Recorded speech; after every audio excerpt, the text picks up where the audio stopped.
When I asked why he had created a family credit card without consulting me, Alan laughed and said, Come on, we're family. Of course, we should have a family card. What's your problem? Do you even remember who took in a loner like you? You shouldn't be complaining. His condescending tone, which I'd never heard before, left me speechless. Is this really who Alan is? If you're grateful, show it by taking care of my family more. Then maybe we'll recognize you as part of the family. Until then, think of it like a learner's permit. A learner's permit for marriage.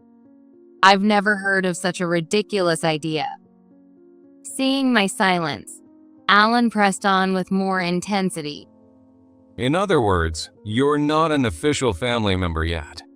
And if you don't like it, you can leave anytime. For now, our family is still just 5 people. We don't need a useless parasite hanging around. I understand. I canceled every single credit card immediately and moved out. My name is Natalie Brown. I'm 27 years old. I'm a freelance illustrator. I used to work as a designer at a large advertising agency, but became independent 2 years ago after getting married. I now work from home. My parents passed away in an accident when I was a child.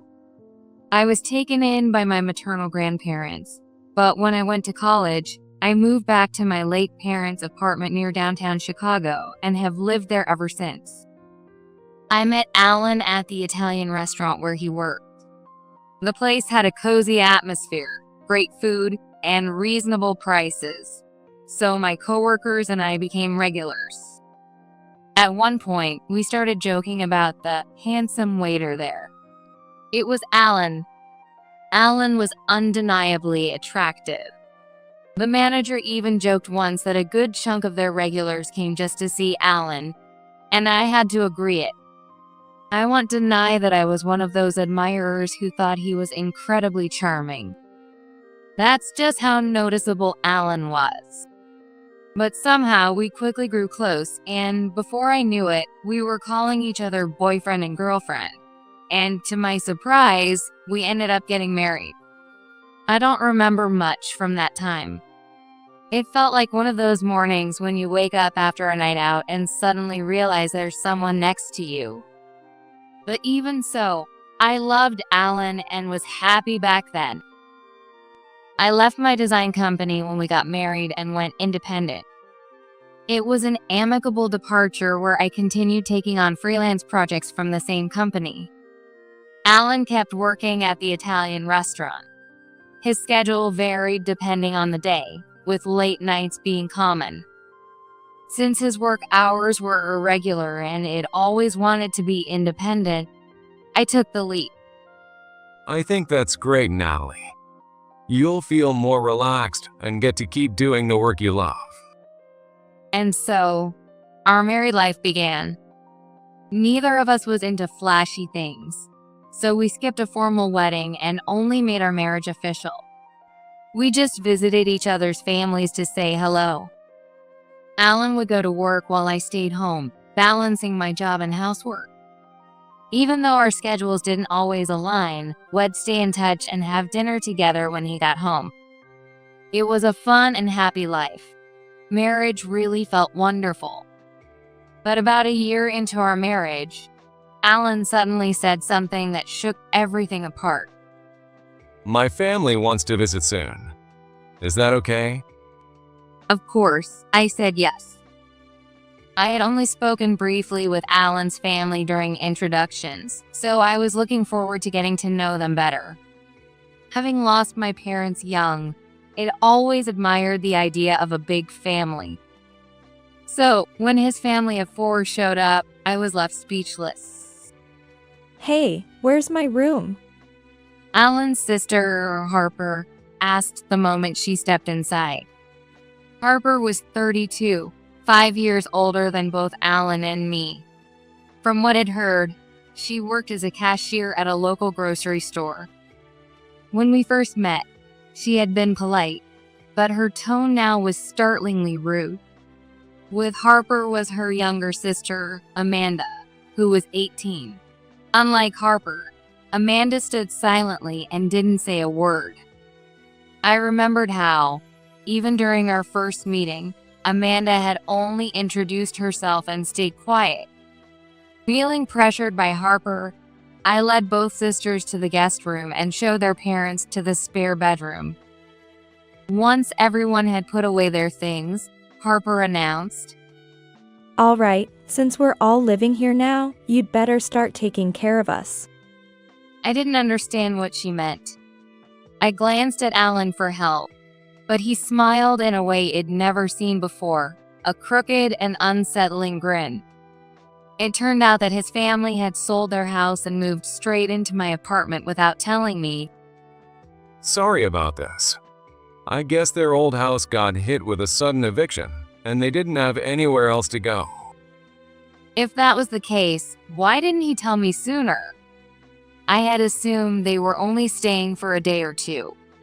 This situation was really frustrating.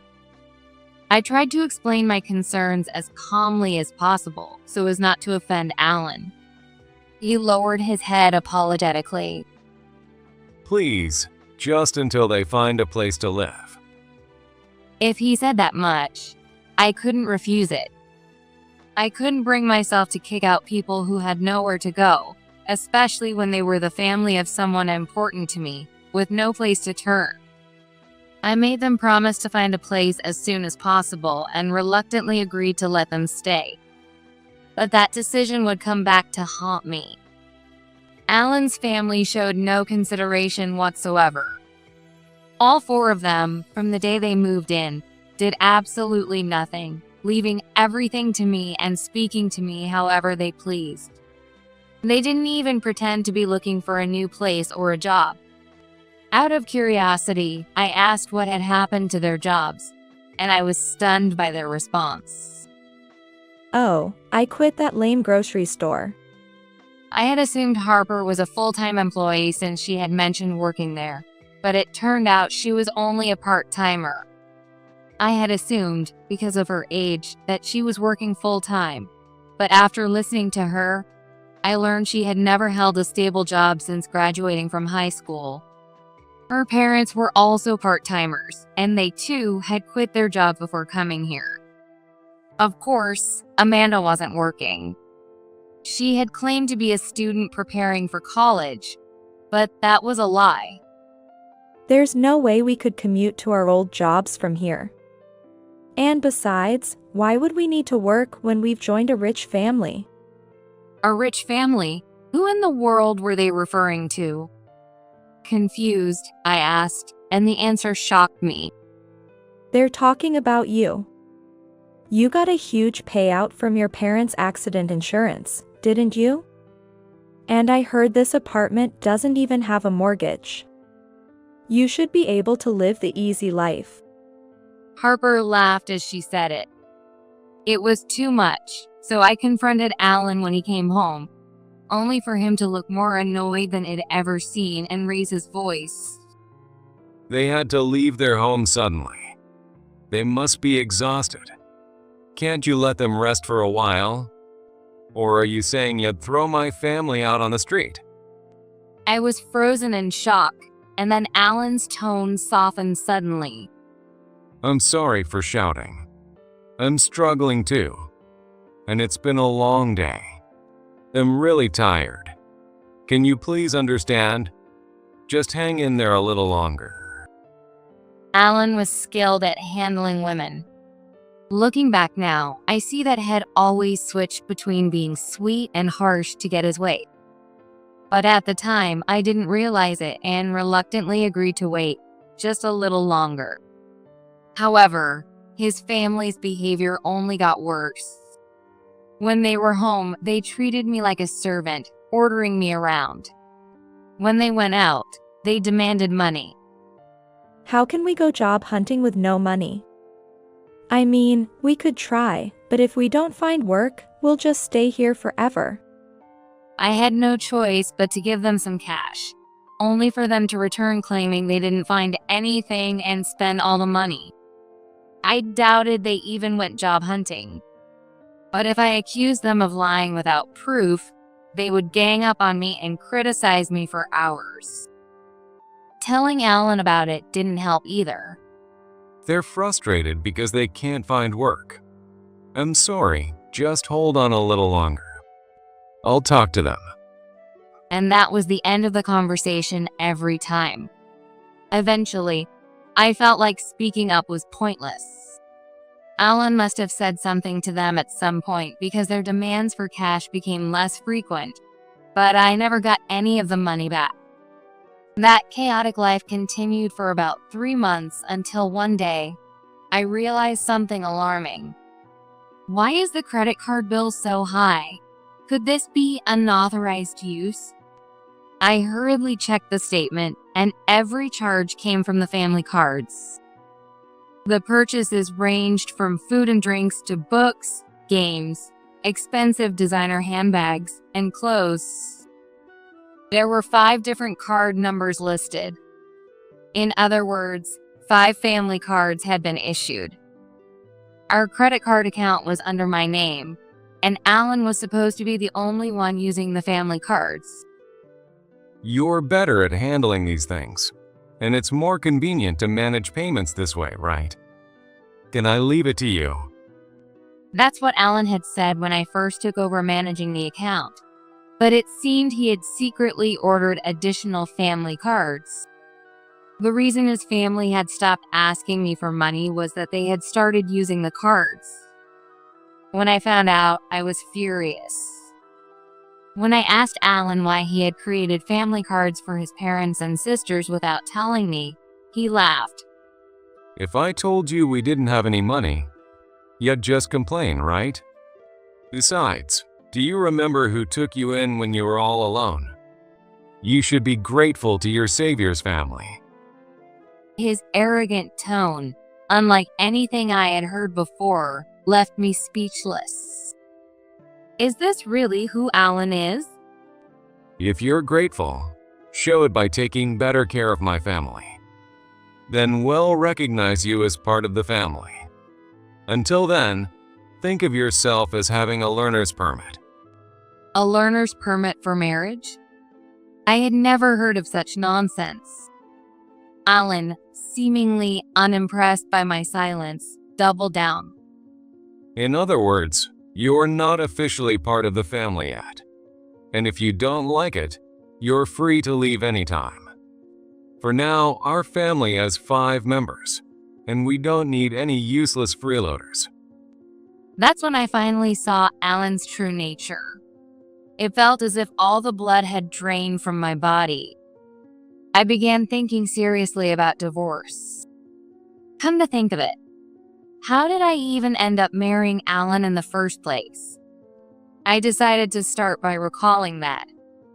When I think about it, in the beginning, I just thought Alan was a good-looking guy. I was just one of the girls who admired him and got excited over how handsome he was. I didn't have any plans beyond that. But one day, while I was away from the table heading to the restroom, Alan spoke to me.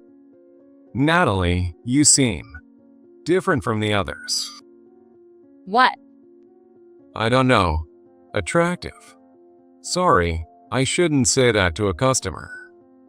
My heart skipped a beat.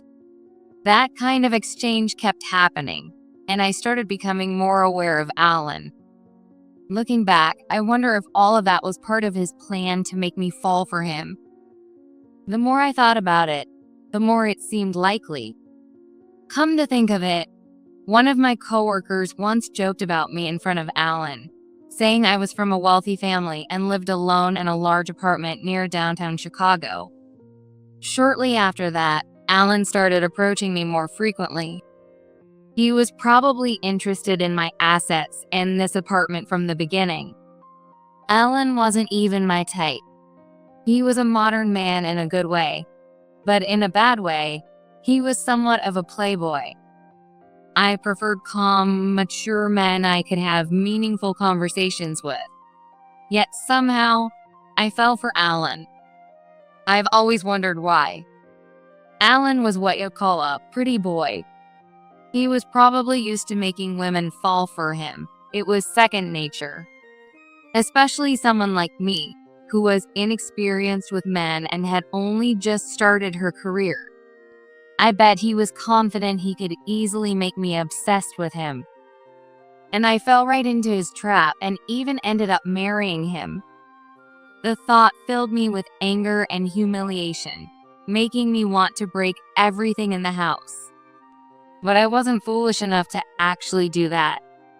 Instead, I resolved to get my revenge. To do that, I knew I had to endure this situation just a little longer. If Alan could manipulate me, then I would make his entire family dance in the palm of my hand. The apartment I live in was bought by my father with a loan shortly after I was born.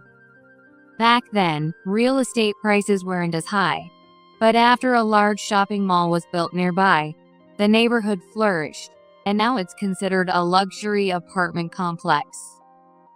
My parents, who wanted a large family, bought a spacious unit so there would be enough room even if the family grew. That's why it's big enough for Alan's family to move in without feeling cramped.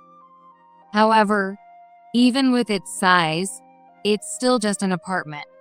For someone like me who works from home, having Alan's entire family around was unbearable.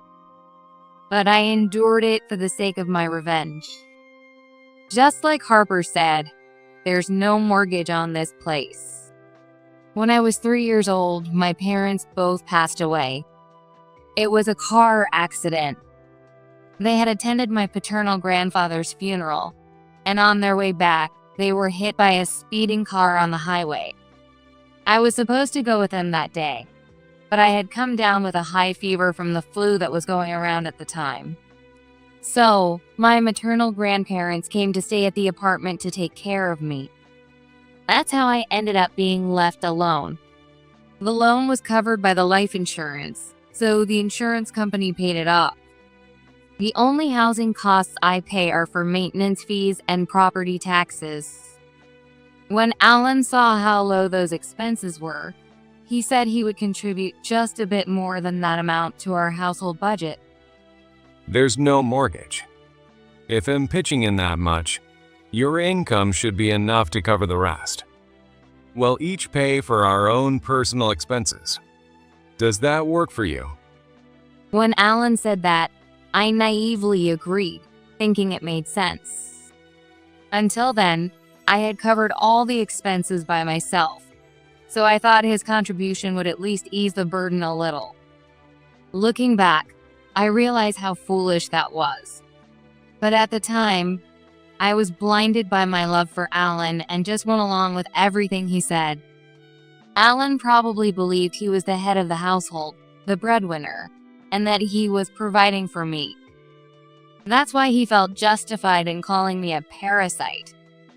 But the truth was entirely different. I was the one paying for utilities, groceries, outings, and entertainment. And now, 5 more freeloaders had been added to that list. There was no way I could manage it on such a small budget. I wanted to get rid of the freeloaders as soon as possible, but I deliberately turned a blind eye for now. Alan's family spent money on whatever they pleased, while I endured it all, gritting my teeth. I am the one who laughs last.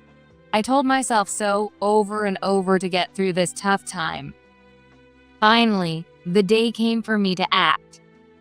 It was 3 months after I decided to get a divorce. I'm done. I'm exhausted. Choose me or your family. That day, I gave Alan an ultimatum. He was shocked, but I continued without hesitation. Not a single one of your family members lifts a finger to help. They dump all the chores on me. As you know, I work from home. It's not like I'm lounging around all day. And yet you treat me like a freeloader and tell me to know my place? I've had enough. Tears streamed down my face as I confronted him. Alan looked at me, flashed a sly smile, and said, If that's how you feel, then you should leave. I've told you before. You're not a real member of the family yet. If you're already throwing in the towel, it just means you never earned your family license. I looked at Alan, pretending to be shocked. Why are you acting surprised? If you can't live with my family, then you have no choice but to leave. Oh, and by the way, since I'm not at fault here, he'll be keeping this apartment as compensation. And he'll take half of your savings too. So that's what this was all about. That's why his whole family kept harassing me to make me leave. Even though I already knew, hearing him say it so bluntly still hurt. I had once loved this man enough to marry him after all. But his words solidified my resolve. Understood. I decided to divorce Alan. However, this apartment is mine, and I've done nothing wrong. What did you say? The reason for our divorce is that you moved your family in without consulting me and allowed them to mistreat me, I told Alan firmly. Alan looked utterly shocked, as though he never expected me to outright reject his demands. I suppose that made sense. I had always gone along with his every request since we got married. Remembering that made me even angrier with myself. I don't want to spend another second with any of you. I'll leave for now, but you need to start packing too. You've got to be kidding. This is our home. We're not leaving. Do you even know about residency rights? You can't force people out of a home they're living in. I listened to Alan's yelling as I walked out the door and headed to my grandparents' house. I explained everything and asked them to stay until things were settled. They were shocked, and when they learned what I had been through, they were furious. Tears welled up in their eyes as they scolded me for not coming to them sooner. Grandpa and Grandma, I'm sorry for worrying you, but I'll be okay now. You know me, I may look like a quiet person, but I'm not. I forced a smile as tears filled my eyes. The day after I left the apartment, Alan called me. What the hell is this? What are you talking about? That's certified mail. I was impressed by how efficient my lawyer was. I had informed them yesterday that I was leaving, and they had ensured the papers were delivered promptly today. There's no way I'm paying any compensation, and I'm not leaving that apartment either. But legally, you are required to pay, and you have no right to stay in that apartment. What are you talking about? We're married, and the apartment mine too. If you insist, then buy me out for half its value. What an absurd demand. This conversation isn't going anywhere. Please contact my lawyer from now on. With that, I hung up. I figured I'd call again the next day, but I wasn't in the mood to deal with him any further today. Sure enough, the next morning, my phone rang again. What the hell is this? The exact same line as yesterday. How unimaginative. What do you mean? The credit card isn't working. What did you do? What did I do? I canceled it. The card is mine, and you were just using a family card. Remember that? Yes, before I left, I switched all my automatic payments to a different card and canceled the family cards. Of course, when I canceled it, your family card became useless. I was making payments too. Oh, you mean the maintenance fees and property taxes?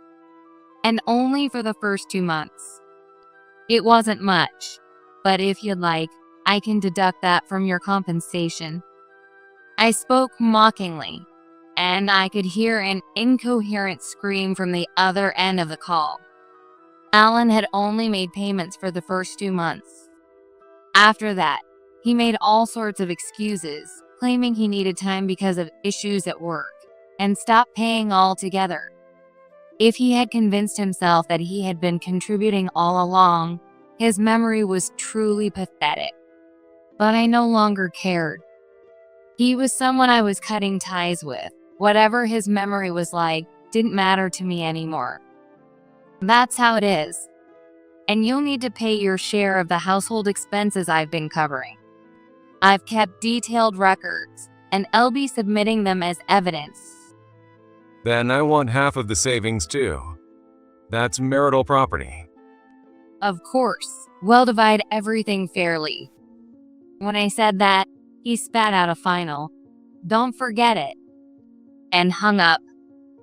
What the hell is this? A few days later, he called again with the same opening line.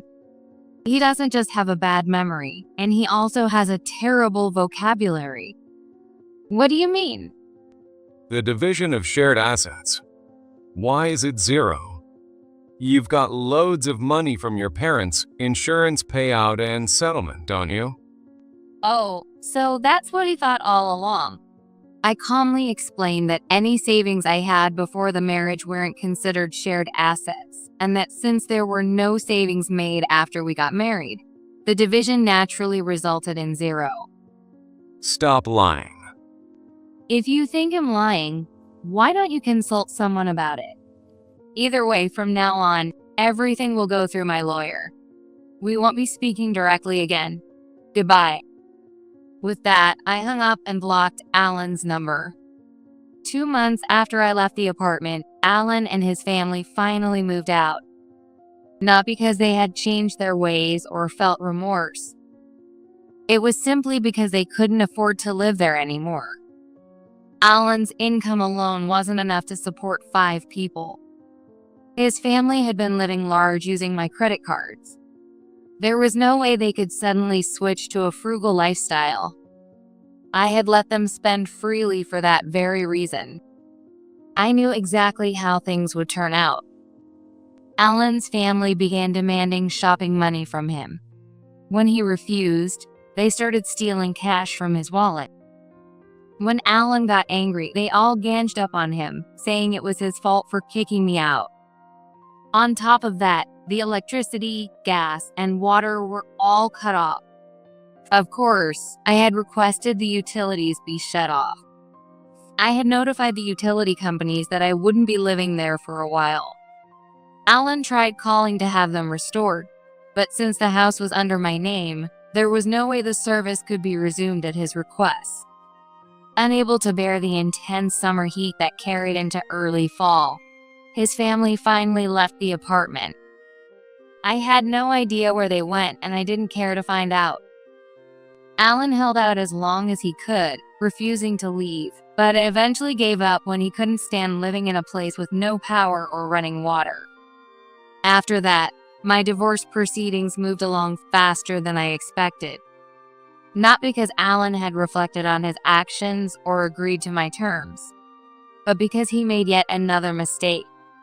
Before the divorce was even finalized, he had an affair. Actually, it seemed he had started seeing other women fairly early on, probably thinking that he had succeeded in getting rid of me. He bragged to young women that he owned a luxury apartment in a prime downtown location and brought them back to the place. It amazed me that he could do that with his entire family still living there. But apparently, they didn't mind since had been doing similar things even when he lived at his parents' house. Given his looks, I wouldn't say it was entirely unexpected. Knowing that, I had set up cameras in a few spots around the apartment before I left. All the evidence was recorded there. Maybe Alan thought I was too weak-willed to do something like that, but he had seriously underestimated me. I compiled everything. His mistreatment of me by moving his family in without my consent, creating family credit cards in secret and charging me for everything, kicking me out, and now the affair. With all that, I demanded a substantial amount of compensation. When Alan saw the amount, his face turned pale, and he desperately begged me to reconcile. Of course, I had no intention of taking him back. I knew he couldn't afford to pay the full amount, so I pushed for him to borrow as much as possible from his company. When I threatened to report the unauthorized family card creation as fraud, he grudgingly agreed to pay. I hope he works hard to pay off that debt. After the divorce was granted, I am still at my grandparents' house.